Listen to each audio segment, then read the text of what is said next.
I want to get line drive. Want to lose weight and keep eating? For you. You and my financial situation. What you got?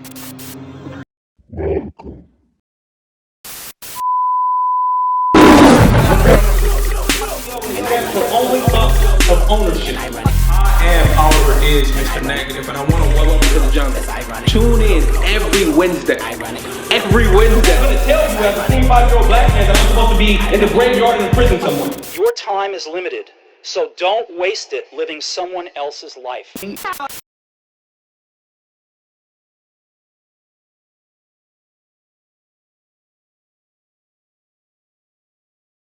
It's gonna be some stuff you're gonna see that's gonna make it hard to smile in the future. But through whatever you see, through all the rain and the pain, you gotta keep your sense of humor. You gotta be able to smile through all this bullshit. Welcome back. Episode 3, W2J. I am Oliver is Mr. Negative. And before we jump into today's episode, I just want to thank everybody that tuned in episode 1 and 2. Whether you commented, you sent me an email, you shared with some of your friends and family members. Man, from the bottom of my heart, thank you. I just think that's so dope. And before we jump in, like always, I only promise y'all one thing, and that's to always speak the truth, regardless of how you feel. Because if I give y'all anything, I'm gonna give y'all that real. Last week we talked about coming to grips with where you are and committing to where you wanna go, and understanding that the distance between the two, it's a marathon, it is not a sprint. Right, so now that we know going through this jungle is gonna be a marathon, the next point that is so crucial for you to grasp is what I call the Pac Theory. And Pac said in a song called Smile with Scarface, there's gonna be some things that you're gonna see, and it's gonna make it very difficult to smile. But through all of the rain and the pain, through all of the bull, you gotta be able to keep your sense of humor. So if you're on the other side of the camera right now and you're going through something, I know it's tough, I know it's difficult, I know it's painful.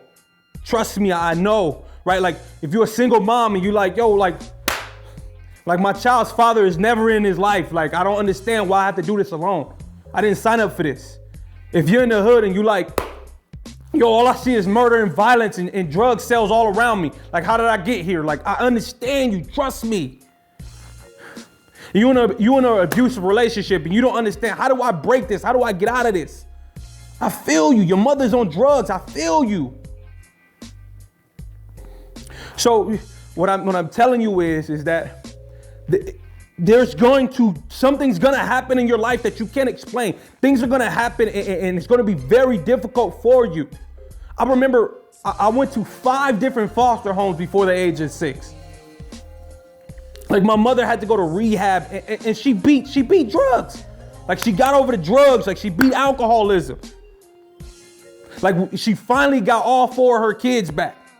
Right? Like we struggled, like we went through the fire with her. And then finally things started to get right. Like we finally got an apartment. Like my mom finally had a car that worked like consistently.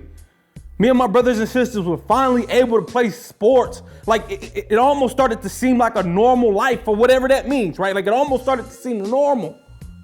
And then just as we thought we were leveling up, like when I was in the 4th grade, the day after Thanksgiving, our little apartment went up in a blaze. And when I tell you we lost everything, yo, we lost everything we had.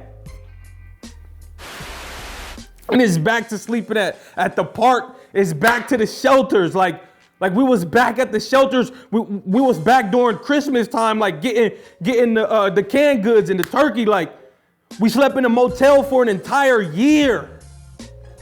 Like, and as a kid, like I could see the pain on my mom's face. Like I could see all of the agony on her face. Like I just went through this. I'm just a young kid. And Pac said this in '96. I'm a grown man now. And everything that he said back then makes so much sense. Like, there's gonna be some things that you're gonna see, and it's gonna make it very difficult to smile. But through it all, you gotta be able to keep your sense of humor. That's why I smile every day. I encourage the people around me to smile. Have a good day. The thing is this journey, this jungle is gonna beat you down. And every day you're gonna have to come back and you're gonna have to challenge yourself. I promise you it's gonna be difficult. Doing what I'm doing in life right now for me is the hardest thing that I've ever done. And I've already been through the struggle. So this is one of the things my coaches used to tell me back in the day is like, look, no excuses. I would mess up on a play. He'd be like, Oliver, no excuses. And then I try to explain to him. He's like, no explanations. I don't want that either. So I'm telling you, no excuses, no explanations. What you have to do is you have to prepare for the worst and still pray for the best. Because things are going to happen that you just have no control over. Remember, it is a marathon. If you're going through student debt, right? Like, you feel like, yo, like, I'm swarming of debt and debt to my ears. Like, I don't know what to do. Right? Like, there's all sorts of problems. If you're struggling with depression, if you're struggling with what you gonna do with your life? Like, I'm 28 and I don't know what I'm gonna do. Like, if you're struggling, I'm telling you, tomorrow is gonna be a bright day. Just push through that time. And just remember, there's no fairy tales, especially for these young black males. So if you like me and born with less, you still precious. Yeah. But you still precious. Just smile for me now.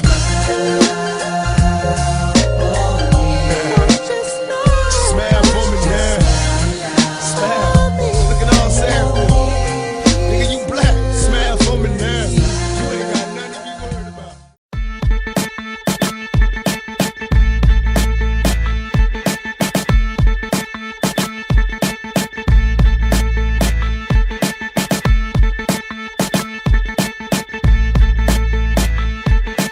Welcome to the jungle, wow.